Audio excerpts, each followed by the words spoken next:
What really happened to the stars of Storage Wars? Characters we laughed with, rooted for, and watched strike gold or walk away empty-handed, have slowly disappeared from our screens. Over the years, many familiar faces have faded from the spotlight, leaving fans wondering what happened. Did tragedy strike? Were there behind-the-scenes conflicts? Or did they simply choose to walk away? While the truth isn't as dark as some rumors suggest, it's still full of surprises. Barry Weiss wasn't just another cast member. He was the heart and soul of Storage Wars. From the moment he pulled up to an auction in one of his classic cars, wearing his signature gloves, and flashing that mischievous grin, fans knew he was something special. Barry wasn't the loudest bidder, or the most aggressive player. What he brought to the show was something rare, genuine enthusiasm, and pure joy. While others were fixated on profit margins and resale values, Barry saw each storage unit as a treasure chest, full of mystery and adventure. When he uncovered an old jukebox, he'd talk more about the music it once played than how much it might sell for. Vintage collectibles lit up his face like a child on Christmas morning. For Barry, the true value wasn't always monetary, it was the thrill of discovery. The stories behind the items, and the history waiting to be uncovered. His background in the produce business had already made him financially secure long before Storage Wars came along. That independence gave him the freedom to approach auctions differently. He wasn't chasing a paycheck, he was chasing curiosity. He'd bid on units others avoided just because they intrigued him, and walk away from obvious wins if they didn't spark his interest. This is what made him so beloved. Barry reminded viewers why they fell in love with the show in the first place: the excitement of the unknown. He could take a dusty box of old books and turn it into a fascinating discussion about forgotten authors, or transform an antique piece of furniture into a mini history lesson. And his knowledge wasn't just for show. He genuinely understood antiques, collectibles, and the stories they carried. But after just 4 seasons, Barry quietly left the series. There was no dramatic exit, no behind-the-scenes fallout with producers, just a graceful bow-out. What really happened to the stars of Storage Wars? We laughed with them, rooted for them, and watched as they struck gold or went home empty-handed. But over time, familiar faces began to vanish from Storage Wars, leaving fans to wonder what happened behind the scenes. Were there dramatic fallouts, tragic turns, or did they simply choose to walk away? The real stories are often quieter than the rumors, but just as surprising. Barry Weiss, the collector with a heart. Barry didn't make a dramatic exit. He simply decided it was time to close that chapter of his life, like finishing a beloved book and gently placing it back on the shelf. Fans were understandably disappointed, but most understood. Barry never seemed like someone who needed the spotlight. He was just a guy who enjoyed sharing his adventures. After leaving Storage Wars, Barry returned to his true passions: collecting classic cars, hunting antiques, and living a life of adventure without the glare of cameras. He occasionally made guest appearances or popped up in interviews, always with that same warm smile and infectious energy.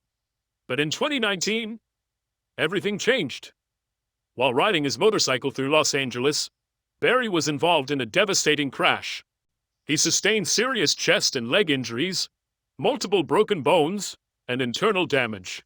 The man who once strode confidently into any auction was suddenly fighting for his life. His recovery was long and grueling. Surgeries, rehabilitation, and relearning basic movements became his new reality. But Barry, ever the adventurer, faced it like another journey. He approached healing with the same curiosity he once brought to storage lockers, one day at a time. When he finally began appearing in public again, fans were relieved. He was still Barry, charming, funny, and kind, but now moved with more caution, spoke with deeper thought. The accident had changed him, but it hadn't dimmed his light. Dave Hester, the villain turned survivor of Storage Wars, was a poker game. Dave Hester was the guy who slammed his chips down to shake the table. Brash, competitive, and infamous for his yup catchphrase, he was the man fans loved to hate. But in 2018, Dave's loud presence went silent. He suffered a stroke late one night, which affected his speech and motor functions. Instead of bidding on storage units, he found himself in a hospital bed, facing weeks of rehab. For a man who thrived on control, it was a humbling and painful experience. Dave disappeared from the show during his recovery. When he eventually re-emerged, he was changed. Still had the confidence, but the edge had softened. He seemed less interested in conflict and more focused on enjoying life. Whether or not fans missed his antics, many respected his resilience. He reminded us that even the loudest voices sometimes need to go quiet to be truly heard. Ivy Calvin, the king who chose his castle. Ivy Calvin didn't walk into Storage Wars. He marched in. Former arena football player and MMA fighter Ivy exuded confidence and command, nicknamed the King of Palmdale. He had a sharp eye for hidden value and ran his resale shop, Grandma's Attic, like a well-oiled machine. But over time, fans noticed his appearances were fewer. The booming laugh, the competitive swagger, they weren't gone, but they were quieter.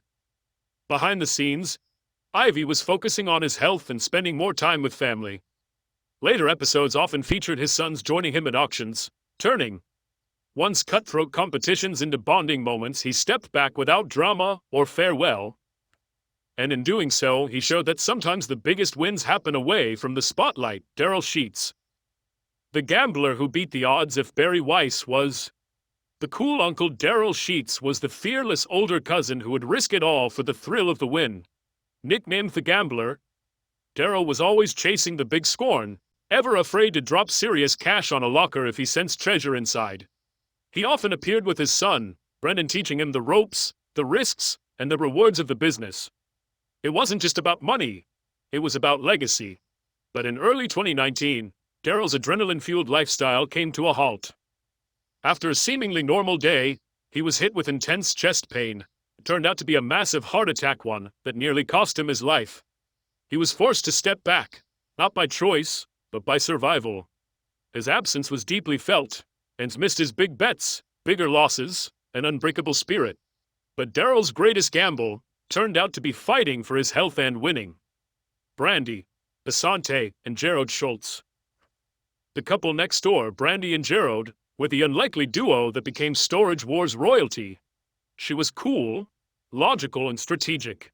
He was impulsive, chaotic, and always ready to wing it. Together they were pure entertainment, but their on-screen chemistry masked growing tensions. After years of both professional and personal partnership, the two quietly split off-camera. Fans noticed the change before it was ever officially announced. Brandy began appearing solo, showing strength and independence in a new chapter of her life. Gerard, meanwhile, had fewer appearances, and controversy eventually surrounded him due to legal issues, further complicating his role on the show. They were once a dynamic team, but life took them in separate directions. Still, fans remember the laughs, the banter, the sense that at least for a while they were Storage Wars' heart. Brandy Passante and Gerard Schultz, a duo that defined the show's stand at the edge of a storage unit, scanning the chaos with laser focus, weighing every possibility. He'd already be itching to bid more for the thrill than the logic. That push and pull was what made Brandy and Gerard so much fun to watch. Brandy's eye rolls were legendary, especially when Gerard went after something questionable. And Gerard's grin said it all when she turned out to be right. They balanced each other perfectly. He brought the energy, she brought the strategy. Together they made decisions that sometimes paid off, and sometimes ... not so much. Either way, it was entertaining. Outside the auctions, they ran their own thrift store, turning forgotten items into fast cash. But behind the laughter and witty banter, things were shifting off-camera. Their relationship was starting to crack. By 2020, the news quietly slipped out. They had split. No dramatic scenes, no public fallout, just silence and then the truth. Later, Brandy would hint that their relationship had been far from easy. She didn't go into details, but what she did share made it clear. It had been complicated and painful. After the breakup, Brandy pulled back from the show to focus on her children and herself. Gerard also faded from the spotlight. Without their dynamic duo, Storage Wars felt different. Fans missed their chemistry not just because it was entertaining, but because it felt real. They were living proof that the most compelling stories don't always come from the lockers. Sometimes it's the connection between two people, the highs, the lows, and everything in between. That's the real treasure. Renee and Casey Nezhoda, a team built on trust. When Renee and Casey Nezhoda joined Storage Wars, they brought a whole new kind of energy. Renee's booming voice could cut through any crowd, and his eye for value was razor sharp. Casey, with her calm presence and sharp instincts, complemented him perfectly. They weren't just partners for the cameras, they were the real deal. Renee grew up around the resale world. He knew his way around auctions, antiques, and negotiation tables. Casey wasn't just tagging along, she had her own expertise.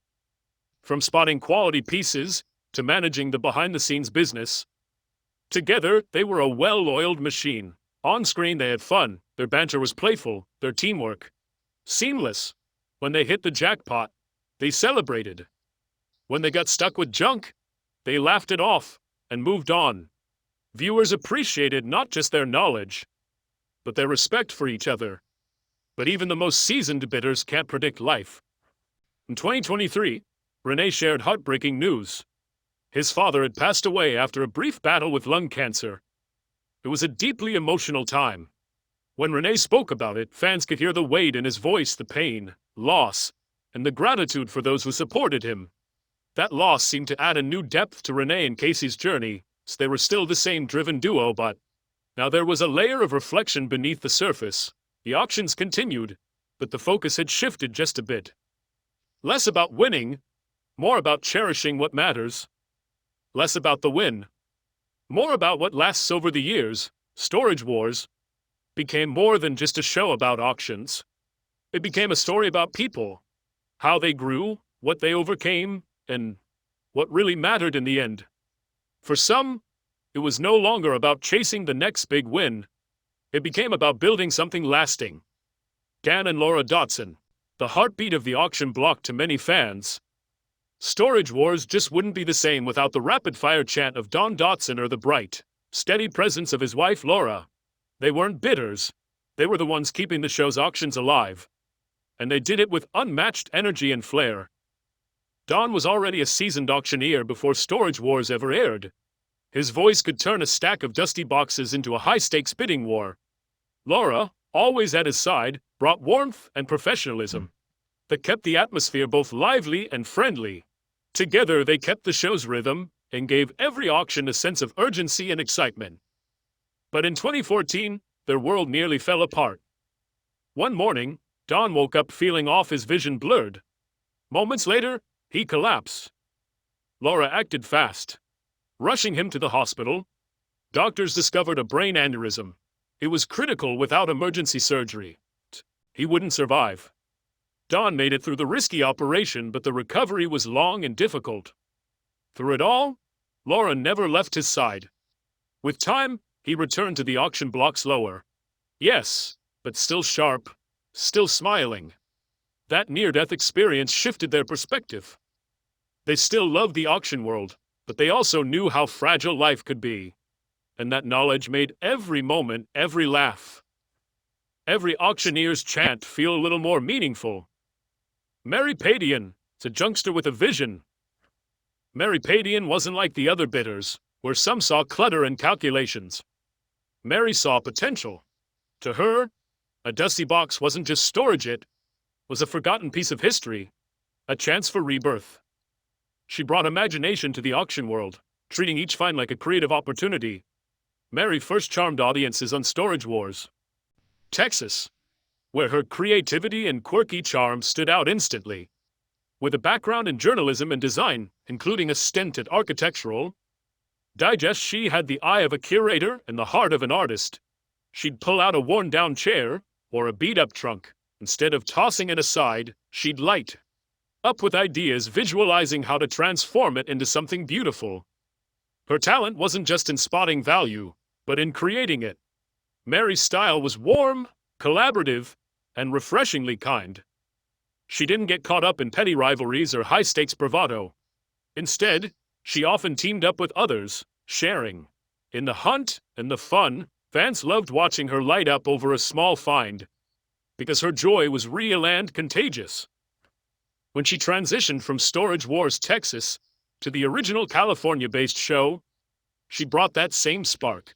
Viewers gave her the affectionate nickname, the Junkster, in honor of her uncanny ability to turn so-called junk into unique treasures. But over time, Mary's appearances began to dwindle. Rather than chasing the spotlight, she leaned into her passion, restoring and repurposing vintage finds for her online store. She built a space where creativity and sustainability came together, offering custom pieces to buyers who appreciated her artistic touch. Mary may have stepped back from the show, but she never stopped hunting for beauty in unexpected places. She simply took her treasure hunt in a new direction, one that let her build something personal, meaningful, and lasting. Mary Padian, finding beauty beyond the bins.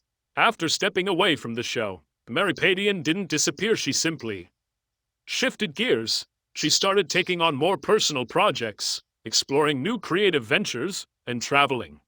The constant grind of filming gave way to a life filled with flexibility and passion-driven work. Though she's no longer a regular on Storage Wars, Mary's spirit still resonates with fans. Her journey reminded viewers that the show wasn't just about profit margins and competition, it was about imagination, inspiration, and seeing beauty in the most unexpected places. Mary didn't just buy things, she reimagined them.